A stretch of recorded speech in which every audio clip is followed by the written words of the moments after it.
नमस्कार दोस्तों, एक बार फिर से स्वागत करता हूं आपका प्रीचिंग ब्रह्मचर्य के चैनल में। जैसा कि आप जानते ही है कि आजकल समाज में कैसी भ्रांति चल रही है कि ब्रह्मचर्य कुछ नहीं है, कि ब्रह्मचर्य वाला आदमी भी ऐसा ही दिखता है और जो ब्रह्मचर्य का पालन नहीं करता वो भी ऐसा ही दिखता है, तो उसमें क्या भेद है। तो आज मैं आपको एक ऐसे महापुरुष के बारे में बताने जा रहा हूँ जिन्होंने एक ब्रह्मचारी और एक सामान्य पुरुष में अंतर बताया। आप उनको भली भांति जानते हैं। उनका नाम है महर्षि दयानंद। वैसे तो महर्षि दयानंद जी के ब्रह्मचर्य को लेकर बहुत सारी ऐसी सत्य और आश्चर्यजनक घटनाएं हैं, लेकिन मैं आज एक ही का वर्णन करूंगा जिससे कि आजकल के युवा इस घटना को सुनकर ब्रह्मचर्य के प्रति जागृत हों। तो चलिए दोस्तों, शुरू करते हैं। एक समय की बात है जब महर्षि दयानंद उदयपुर के महाराजा सज्जन सिंह के यहाँ पहुँचे। तो सज्जन सिंह के यहाँ पहुँचने के बाद सज्जन सिंह ने उनका आदर सत्कार किया। आदर सत्कार करने के बाद दोनों के बीच ब्रह्मचर्य के विषय में बहुत सारी बातें हुई। स्वामी जी बोले कि क्या होता जा रहा है इस भारत के युवाओं को। मुझे यह देखकर बड़ा दुख होता है कि हर भारतीय विषय वासना में पड़कर अपने मन और शरीर की सारी शक्ति खो रहा है।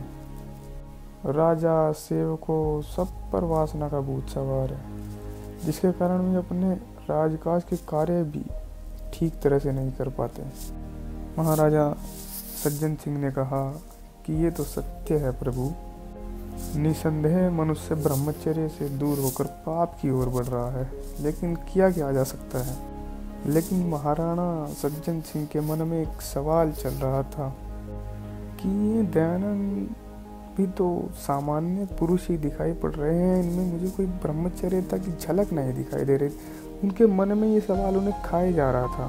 तो आखिरकार महाराणा बोल ही उठे, कहा कि स्वामी जी, आप ब्रह्मचर्य की बड़ी महिमा गाते हैं, बड़ी शक्ति बताते हैं।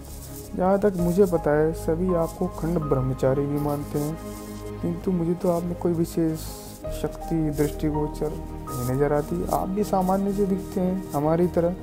महाराणा की यह बात सुनकर स्वामी जी उनकी दुविधा समझ गए और बोले, क्या आपने कभी मेरी शक्ति की परीक्षा की है?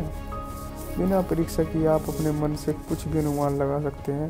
आपको पता भी है भारतवर्ष में चिरकाल से एक बाल विवाह की ऐसी बीमारी चल रही है जो ब्रह्मचर्य आश्रम को कभी पूरा नहीं होने देती। ब्रह्मचर्य एक 25 वर्ष तक का कार्यकाल है ना। तो उस पर स्वामी जी बोले कि हो सकता है मेरे माता पिता का भी ब्रह्मचर्य आश्रम पूर्ण नहीं हुआ हो, जिसका प्रभाव मुझ पर भी पड़ा हो। जब मूली कच्ची है तो वृक्ष का खाक चलेगा।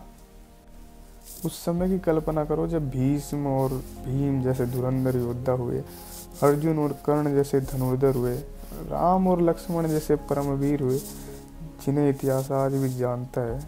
यह सुनकर महाराणा बोले कि संभव है स्वामी जी, आपकी बात सही हो, और आज के ब्रह्मचर्य पालन में पहले ऐसी शक्ति न रही, लेकिन फिर भी ब्रह्मचारी में और सामान्य गृहस्थ आश्रम वाले व्यक्ति में कोई तो विशेष अंतर होगा।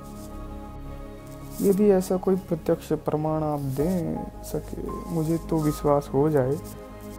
तब स्वामी जी मुस्कुराते हुए बोले अच्छी बात है, जब समय आएगा तो आपको उसका प्रमाण मिल जाएगा। जाते जाते महाराणा बोला, माफ़ कीजिए स्वामी जी, आपको बुरा लगा हो मेरी दुविधा भी, अतः मेरा पूछने का मन था तो इसलिए मैंने पूछ लिया, बाकी मुझे क्षमा करें। इतना कहकर महाराणा सज्जन सिंह अपने दोनों घोड़े पर सवार हुए और सारथी से कहा, चलो सारथी। सारथी ने पूरा जोर लगा दिया, लेकिन घोड़े आगे नहीं चल रहे थे। दोनों सोच में पड़ गए, सारथी भी और महाराणा सज्जन सिंह भी। तो महाराणा सज्जन सिंह ने जब पीछे मुड़कर देखा तो स्वामी जी नहीं, यहाँ पर तो अखंड ब्रह्मचारी महर्षि दयानंद स्वामी जी ने बग्घी का एक पहिया अपने एक हाथ से पकड़ रखा था। तो स्वामी जी बोले, देख लो महाराणा, ब्रह्मचर्य की शक्ति यह है प्रत्यक्ष प्रमाण। अब मिल गया आपको अपने प्रश्न का उत्तर। ये तो 2 घोड़े हैं, अगर 4 भी होते तब भी मैं इन्हें हिलने नहीं देता। महाराणा झट से बग्घी से उतरकर स्वामी जी के पैरों में गिर पड़ा और बोला, धन्य हो प्रभु, आप धन्य हो। यह मेरी भूल थी जो मैंने आपको चुनौती दी, आपसे प्रणाम मांगा।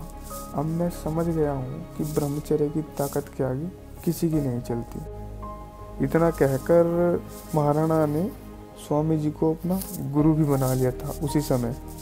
हालांकि वे उनसे पहले आपस में घनिष्ठ मित्र थे, किंतु यह चमत्कार देखने के बाद उन्होंने उन्हें अपना गुरु बना लिया। तो इस सत्य घटना से शिक्षा यह मिलती है कि हमें महर्षि दयानंद की तरह यथासंभव संकल्प पूर्वक संयम का पालन करके अपनी शारीरिक और मानसिक शक्तियों का विकास करना चाहिए। ऐसे किसी को नहीं बताना चाहिए कि मुझे आज 10 दिन हो गए हस्तमैथुन किए, मुझे आज 12 दिन हो गए और देखो मैं ब्रह्मचारी हूँ, मेरे मुख पर तेज देखो, ये वो फलाना टीम का। संयमता का पालन करके अपनी शारीरिक और मानसिक शक्तियों का विकास करो। मिलते हैं अगली वीडियो में। अगर कोई प्रश्न हो तो नीचे कमेंट में ज़रूर पूछना।